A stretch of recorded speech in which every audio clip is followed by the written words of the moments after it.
Hello everyone, my name is Ian and you're watching Big Rock Moto, your home for the most detailed motorcycle reviews on YouTube. Thank you so much for tuning in. If you're new here and you like this content, I hope you'll consider subscribing. With a total of 5 different configurations to choose from, Triumph's new Tiger 1200 range is extremely competitive with segment leaders like the BMW GS. I've already tested 2 of the other versions of this 1200 Tiger platform, and I found them to be extremely compelling motorcycles, even going so far to declare that I'd probably choose a Tiger 1200 over the current R1250 GS because I prefer the suspension setup and the chassis more on the Tiger, and I think the Tiger offers more configuration for doing different types of riding. So for the past couple weeks, Triumph have lent me this bike, the Tiger 1200 GT Explorer, and it sits at the very top of the Tiger 1200 road-going or road-oriented range. So the big question is this Triumph's best long-distance road touring bike that they have ever made? Well, that's what we're here to find out today. The Tiger Explorer models are made to compete directly head up against the BMW GS Adventure models, and they have this larger 8-gallon or 30-liter fuel tank, more wind protection from larger fairing, and a few more standard features. However, what Triumph offers that BMW doesn't is a choice between road and off-road oriented models. So the GT models like this bike, they have a 19-inch front wheel and an 18-inch rear wheel. They have a lower seat height, and the chassis and suspension is more set up for riding on the pavement. Or you can choose from the rally models. The rally models have a 21-inch front wheel, which is not available on the GS, but they maintain the shaft drive and all of the long-distance oriented features of the 1200 range. So today we'll take you on a tour around this GT Explorer, focusing on the differences between this Explorer model and the other models I've tested previously, so that should go pretty fast. Then we'll get this thing out on the highway, see how it is as a long-distance, high-speed touring bike. Then we'll come back here to kind of discuss the main competitors, and then we'll have some final thoughts. So with that, let's go for a ride. All right, let's check out the seat height and riding position on the GT Explorer, and we'll have my wife jump on in a second to show the passenger accommodations. So seat height in the low position, which the seat is in now, is 33.5 inches, but it's a fairly wide seat, and it's a pretty big, heavy bike with a lot of fuel up high. So let's jump on board here and show you the position. So that's how I like to mount a bike like this. So the position of riding, you can see here, there's tons of room. It's super comfortable. There's just the tiniest bit of reach to the bars, which makes the bike more comfortable in my opinion, because it takes a little weight off your butt. And so I really like the riding position. In terms of the seat height, I can, if I try, I can flat foot on both sides. I'm 5 foot 10 inches tall, or 180 centimeters. I weigh about 200 pounds or about 90 kilograms. So I'm a pretty good sized guy. The seat height feels pretty low for me. But if you're a shorter rider, if you're a newer rider, if you don't have real strong legs, this thing is a pretty top heavy, pretty tall, big motorcycle, and it can be a little intimidating at low speeds. And once I tip it over about this far, it starts to feel real tippy, especially when you got this luggage on and you got a full tank of fuel. So keep that in mind. That's okay.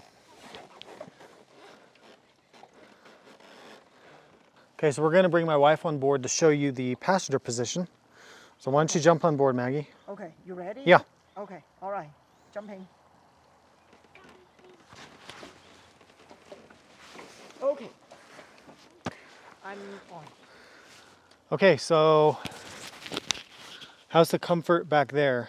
It's really comfortable. I have a lot of room. I mean, my back is against this luggage thing that has a little bit of things sticking out. But yeah, it's really comfortable. I have plenty of room. Can you see over my head, or you kind of feel like you're up high? Yeah, okay. I can see the view pretty well. I would be really happy riding this. Okay, to cool. be honest, as a passenger. Okay, thanks, B. All right, let's take a quick tour, talk about the specs, and give you a walk around of the features of this great looking Tiger 1200 GT Explorer. So let's start quickly with the engine. I'm not going to spend too long on all these specs because we've covered this in the 2 other Tiger reviews that I've done, but you've got a 1160cc 3-cylinder engine, of course. That's Triumph's trademark design. It's a 13.2 to 1 compression ratio, so pretty high compression, does need premium gas. You've got 147 horsepower, or about 110 kilowatts, and 9,000 RPM. And for torque, you've got about 95 foot-pounds or 130 Newton meters coming in at 7,000 RPM. And you can see here that is hooked up to a shaft final drive. And Triumph claims this shaft drive is very, very light compared to the competition, mostly, I guess, from BMW. And it does look like a much more lighter, sleeker design than the BMW shaft drive, something I really appreciate. And of course, that engine is hooked up with a 6-speed transmission with a quick shifter and a slip assist clutch. Now let's take a look at tires and brakes, chassis, stuff like that. So on the GT models, you get a 19-inch front wheel and tire. So it's a cast wheel, not a spoke wheel, very easy to clean, looks great. And you don't need this, you don't need spokes unless you're really off-roading a lot. So I like the cast wheels. You've got a 120/70/19 in the front, and in the back you have kind of interesting that it went with a fairly narrow tire. It's only a 150.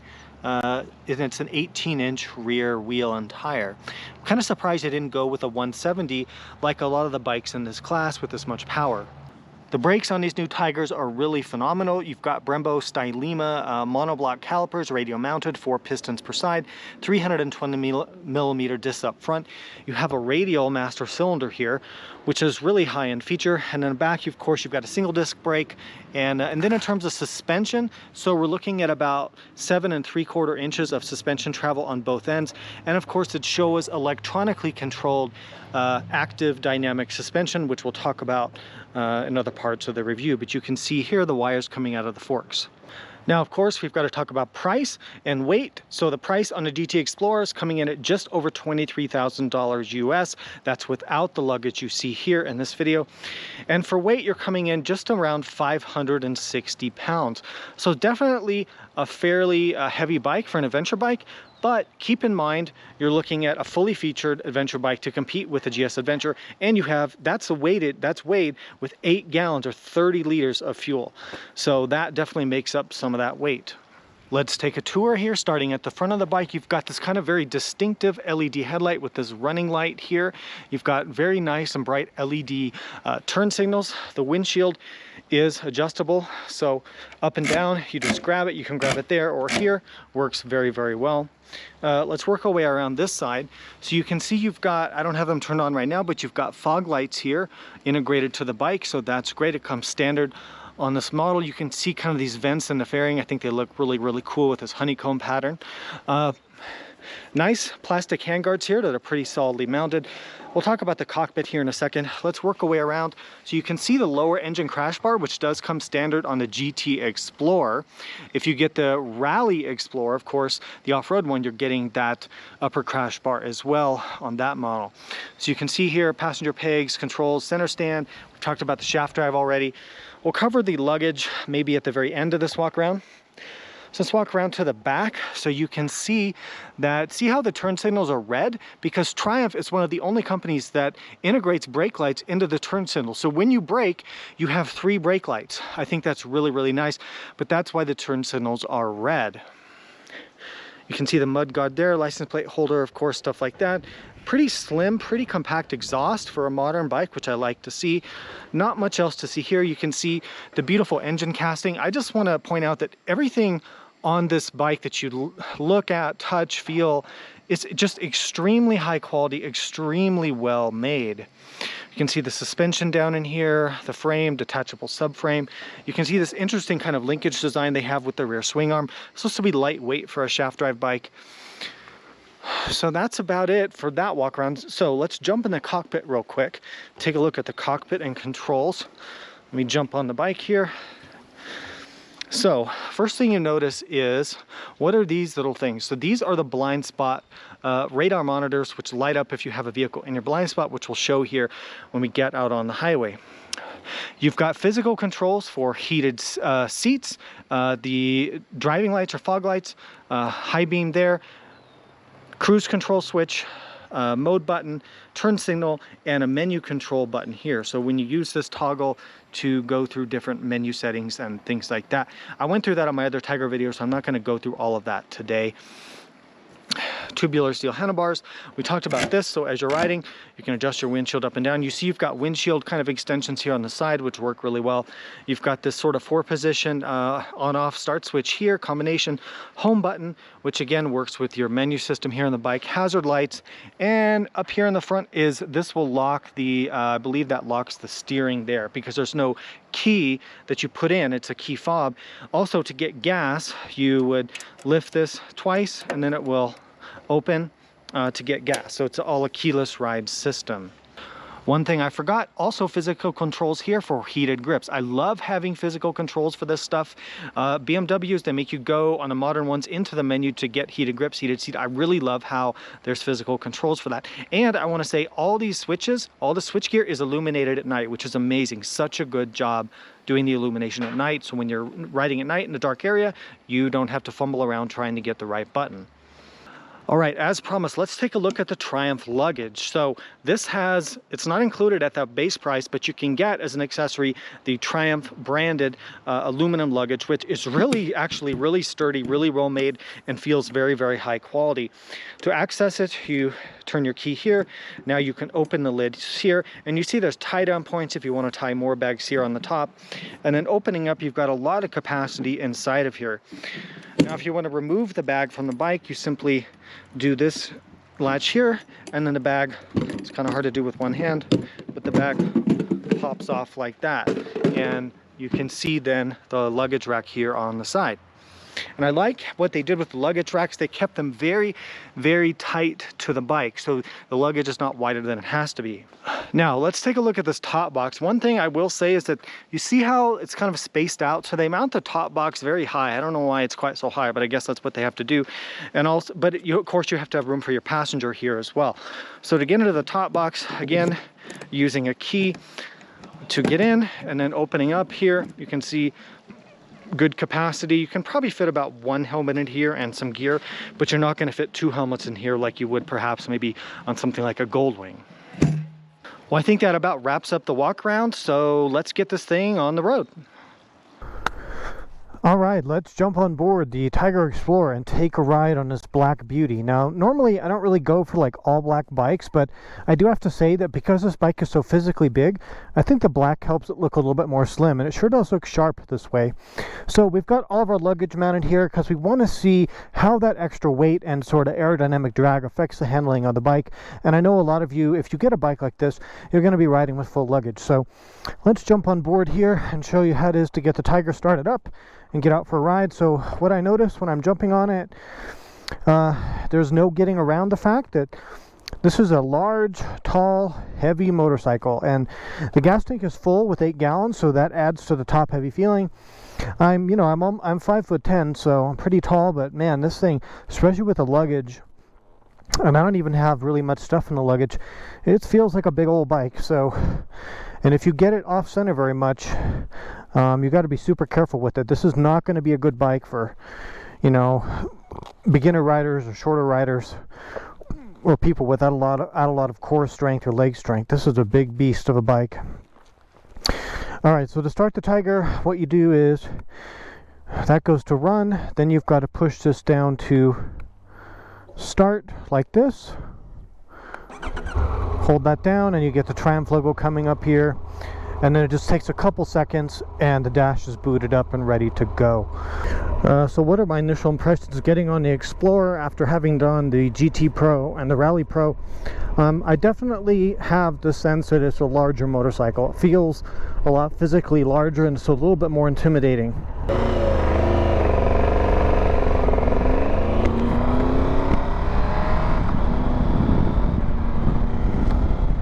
I'm going to put this windshield up so you have a quieter audio experience listening to this video. Get my mirrors adjusted here. I can already tell you that this bike just has more road presence. It's wider. The wind protection, I can definitely feel like my legs are pretty well protected from the wind, and my upper body has a lot of wind protection.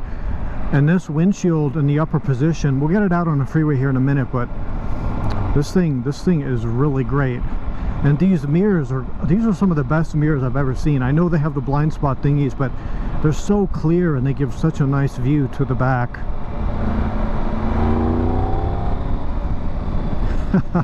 I'm just reminded how much I absolutely love this engine. But I gotta pull over for a second and adjust my brake lever. The brake lever's all the way out. Like, I don't know why, but I just can't reach that brake lever.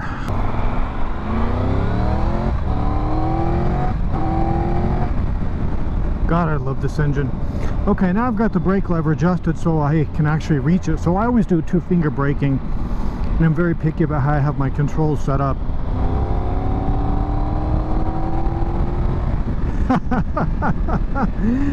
I adore this power plant. It's so good.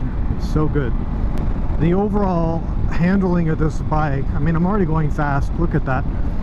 It reminds me of the GT I tested. I fell in love with that GT, and if I was buying like a road-oriented like touring bike, quasi-adventure bike, man, these Tiger GTs are so good. The handling is, and the chassis is amazing. Really, really amazing. Now, I am noticing quite a bit more wind noise on my helmet than I was expecting. I just think this could be a little wider and the windshield could be a little bit taller. Quick shifter works very, very smoothly.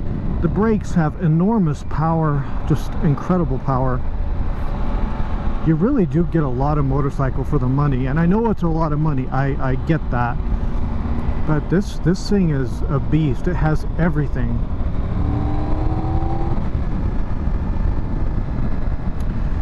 Now there's those engine vibes again. So around that 5,000 RPM mark, you do feel a little bit of buzz coming through the foot pegs, coming through the handlebars.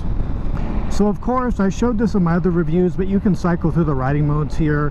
The different riding modes change the throttle mapping, how aggressive the throttle is. They change the traction control setting, they change the ABS setting, they also change the suspension setting. And you can set custom modes. So you've got rider mode here. So most people on this bike are probably just going to use the road mode. The suspension is in the middle of its firmness. The traction control, ABS, everything's set up for riding on the highway. You're not really going to need to change it from that. If you go to sport mode, what that does is it's preset to bring the suspension firmness all the way up, and it also gives you a more aggressive throttle response by quite a bit. Okay, so now I've got the bike in sport mode, which the suspension firmness is turned all the way up, and I can absolutely notice a difference. The electronic suspension, I've talked about this system before on the other Tigers. It's incredible. It's my favorite electronic suspension system on the market right now, and I have quite a bit of experience with these systems. You notice the difference on all the different levels, 1 through 9. You really notice the difference. So now I can feel all these little cracks in the road, but it makes the bike handle faster, and around corners it feels sportier because I've got that damping turned all the way up. Sport mode does not make the bike faster. That's a myth that a lot of people have. On most motorcycles, what the sport riding mode does is just change the throttle response. It doesn't give you more horsepower. Now there's a few exceptions to that out there, but for the most part that's the way it is.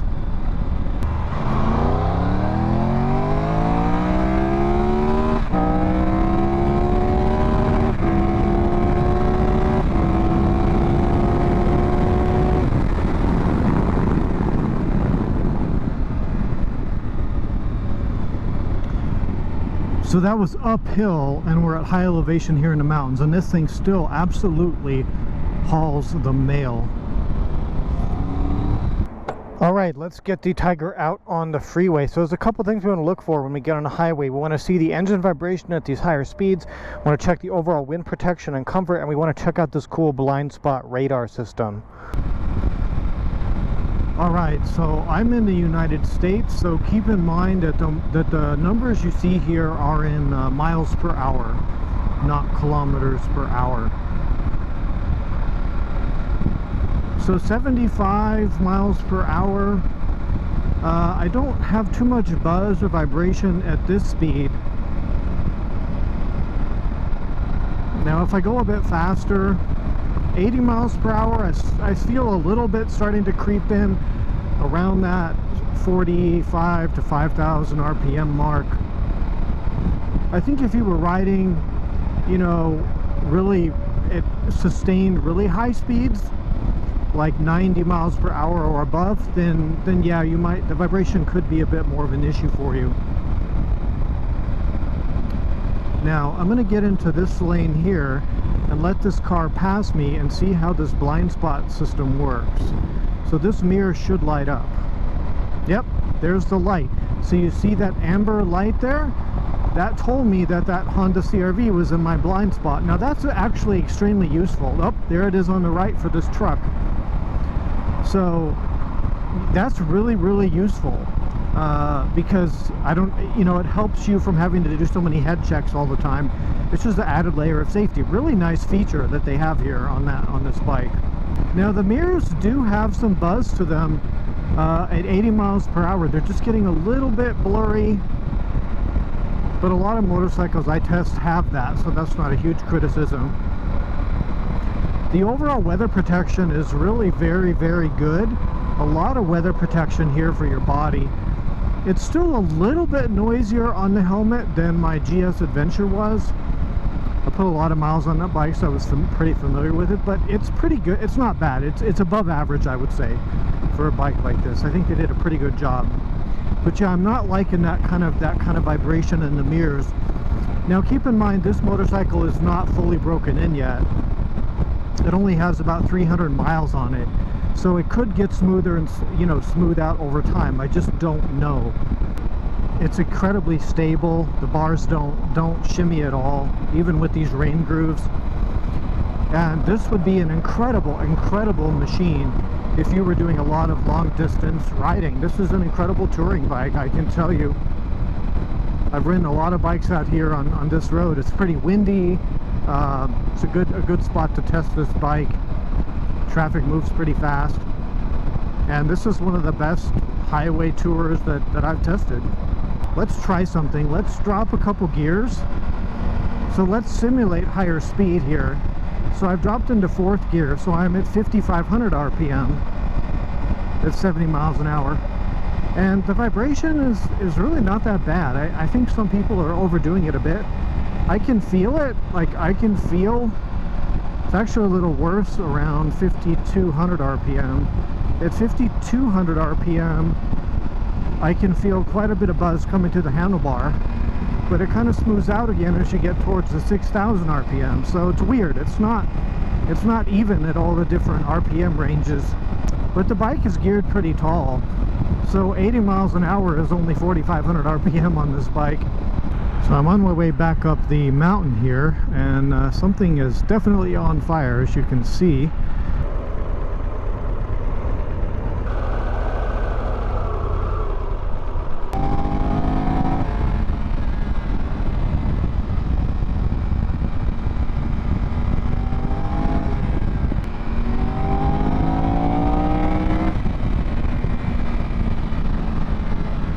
All right, so now that we're back from the ride, how does this bike stack up against its main competition? So first of all, what would be the direct competition to this bike if you look at price, features, equipment, performance, things like that? So obviously we're gonna have to talk about the BMW 1250 GS Adventure, but what about bikes like the Africa Twin 1100 Adventure Sports? You could look at the Ducati Multistrada V4. You could look at the KTM 1290 Adventure. So that's sort of the class of bikes that we're in. So let's start by talking about the GS Adventure. So as I get into this, you really have to realize that the GS and the Tiger, they just have very different feels. So there's a couple big differences between them. One is going to be the engine configuration. So what the GS has is the Boxer twin engine, and it has a lot of torque low down in the RPM range. So pulling out of corners, low RPM off-road, it's really good for off-road riding.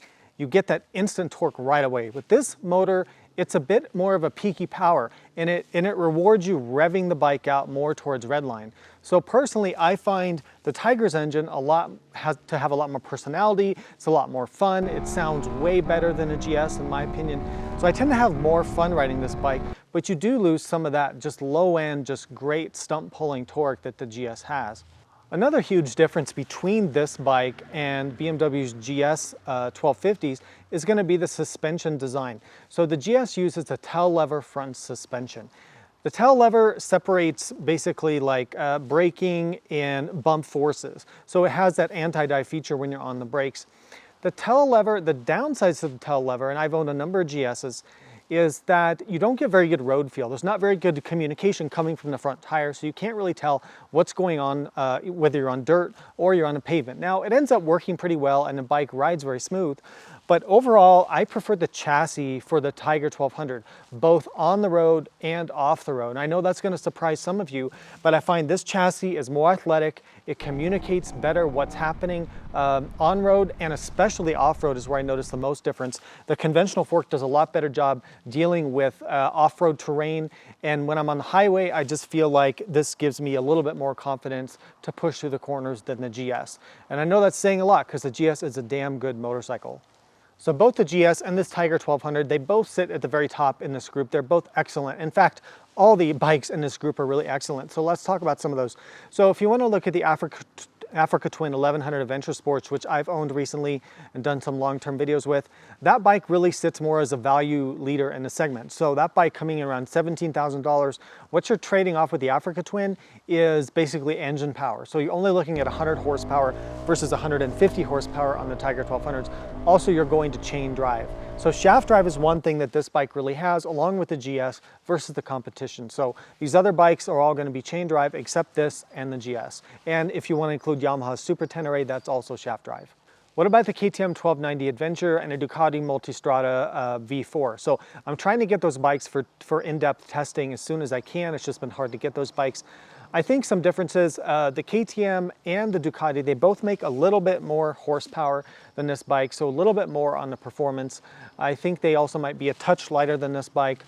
But you are going to, number one, different engine configurations. The KTM is going to be a V-twin, and the Ducati is going to be a V4. This bike being an inline 3-cylinder, they all have different power delivery. Also, again, going back to shaft drive, if you're a touring rider, shaft drive might be very important to you, as it is to me, and that would kind of sway me towards this bike because I do want that shaft final drive versus the chain on those other bikes. I think when you look at the Tiger 1200 range, the whole range versus the competition, it comes in extremely, extremely strong because you're getting a lot of performance, a lot of features, and a lot of different options with the 4 or 5 models that they have for your money. So if you look at it stacking up, yeah, it's not a huge savings versus like getting a GS or a Ducati, but it is a little bit less money, and the performance absolutely stacks up everything down the list. It really matches it very well. Final thoughts on the Triumph Tiger 1200 GT Explorer. As I've said in my other 2 reviews of the different Tiger 1200 lineup, the new Tiger 1200 is an incredibly compelling, competitive, amazingly well put together, well executed, well thought out motorcycle. What I really love about what Triumph has done with this 1200 Tiger is they're giving you so many choices. Do you want a big fuel tank, or do you not care about that? Do you want the off-road wheel set and higher ground clearance, or do you not care about that? Are you more of a pavement rider? Whatever your preferences are, they have a model for you.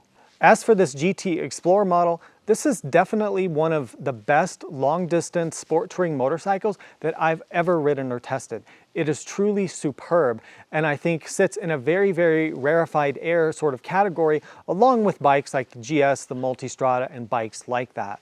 If you're looking to add sort of a long-distance touring-oriented motorcycle that can do a little bit of off-road to your garage, this model, this bike should be very, very high, if not at the very top of your list. And I would highly, highly encourage you to go take a look at one and try to get a test ride if you can.